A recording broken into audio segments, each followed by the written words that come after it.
Let's talk about range weapons in Palworld. And yes, I only mean the range weapons you can utilize yourself as a character.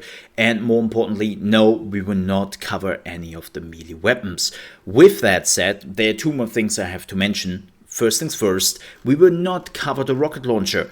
If you have reached the rocket launcher in Palworld and you can reliably produce ammunition for it, you are so neck deep into the end game of Palworld, you basically don't need this video anymore because you just constructed one of the strongest weapons in the game. And yeah, you are done with the range weapons of Palworld, so to speak. So nothing I have to cover here. If you have reached the point, congratulations. You reached endgame and you got one of the strongest weapons in the game, period. With that said, there's a second thing I have to mention, and everything we will talk about here in a minute is under the idea that you can produce the ammunition for said weapon. If you cannot do that, well, then you might want to go back to the previous weapon where you can reliably produce the ammunition you need, because nothing is worse than being in a fight and running out of ammo for your new shiny weapon, right? So ammunition production is one of the most important aspects of this game, and if you cannot do that reliably because you don't have the resources or the production capacity, then it doesn't really help you, right? So with that said, let's jump into the weapons. The first weapon I want to talk about is the crossbow. The crossbow is really reliable, and it's like the first real weapon you get after the bows. I know that a lot of people just see the crossbow as a stepping stone to the musket, but that isn't really the case. The crossbow is really reliable. You can easily produce the ammunition. You can put some elemental damage on it. You can also find some blueprints to make it even stronger. And you can also use it later on to shoot like some of the lower level pals and not easily one-shot them. I mean, nothing is worse than you want a pal, you shoot at them with your strong weapon and they're just dying, right? That's the last thing you want. So the crossbow can really help with that. But as I said, the crossbow is also doing quite a bit of damage, even if you are knocking your gunpowder weapons. So don't just throw the crossbow away the moment you unlock the gunpowder weapons. Speaking of which, let's talk about the musket, or as I like to call it, the first sniper rifle in the game. Yes, because that's what the musket really does, right? It has like an insane range, an insane damage, but it has a 4.5 second reload time, which is pretty intense, especially if you have to dodge some of the pal attacks and then you are in the middle of the reload animation and then you have to start from the beginning. It doesn't matter if you have been reloading for 2 seconds or if you have been reloading for 4.3 seconds, you have to start at the beginning. So as amazing as the musket is, you always have to make sure that you are in the right position where you can easily reload and then shoot at the enemy again. And the ammunition is also still relatively easy to produce.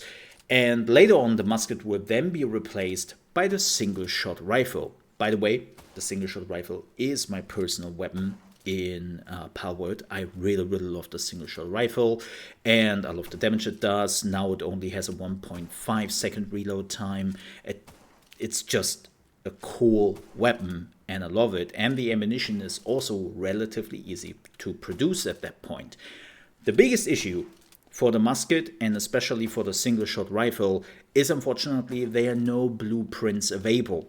I hope that with a patch they will add some blueprints at least for the single-shot rifle, because of that it's not available.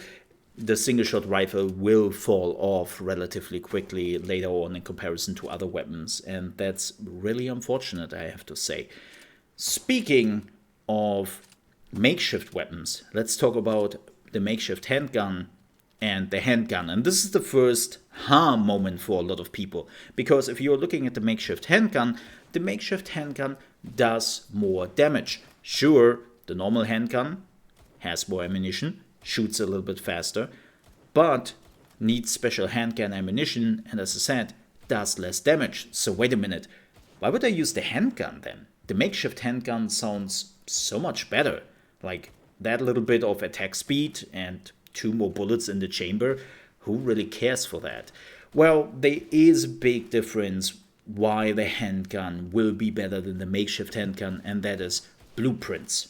Yes, the makeshift handgun does not have any blueprints right now, and with that the handgun will do more damage when you are getting at least the tier 2, the rare handgun. It would do definitely more damage than the makeshift handgun. And you might think, okay, wait, so that means the handgun in my technology tree is not really better than the makeshift handgun? Not really. I have not been switching out my makeshift handgun with a normal handgun with just the technology tree, which is a little bit weird, I have to admit. But again, the makeshift handgun also only needs coarse ammo, while the handgun needs, well, handgun ammo. So it really depends on, do you find blueprints for the handgun or don't? And I will be even more honest. Let's talk about the next weapon, and that is the shotguns. Because the moment I got the shotguns, I immediately started to swap out my pistols, right? I was just like, well, I have to get close to the enemy, so why not using a shotgun? And that is a good idea because the shotguns are insane. Even the double barrel shotgun is doing tons of damage, really love it. And the reality is, though, the pump action shotgun will replace the double barreled shotgun. This is not a question of, okay, what is better for which situation, or is there maybe a downside the pump action shotgun has, the double barreled shotgun doesn't. No, it's as simple as is. The pump action shotgun is the way to go. Yes, the reload times are a little bit slower than the double barreled shotgun, but you have 8, well, shells in the shotgun, and the damage is just better. Even the technology upgrade is just better than the double-barreled shotgun. So the answer is pump-action shotgun. The moment you're unlocking it will replace the double-barreled shotgun. Now, let's talk about the last weapon we will talk about today, and that is the assault rifle. The assault rifle is crazy. It's really good. The damage is super high. Reload times are super fast, right? Like, the assault rifle is just the right upgrade. The biggest problem the assault rifle has is the ammunition. You need special assault rifle ammo, which takes a little bit to get produced. And more importantly, you are just racing through your ammunition. Like, you're just burning through that ammo as quickly as possible. And even like 500 shots. I had 5 fights where I started with 600, 700 shots. And at the end of the fight, I was like, oh, it's empty. Well, that's not good. So you need tons of ammunition for this weapon to be really good. And as I said before, if you cannot produce that reliably, just go back to the other weapons. They are similar okay to the assault rifle, but that is the biggest oof point for this weapon, the ammunition. But with that said, we are at the end of this video. Thank you so much for watching. If you still have some questions, don't forget to ask them down below in the comments, and also leave a like if you enjoyed this video. And if you're new to the channel, you want to see more Palworld videos, but also other RPG videos, please subscribe to the channel if you can. With that said, thank you so much for watching. Stay safe. Bye bye.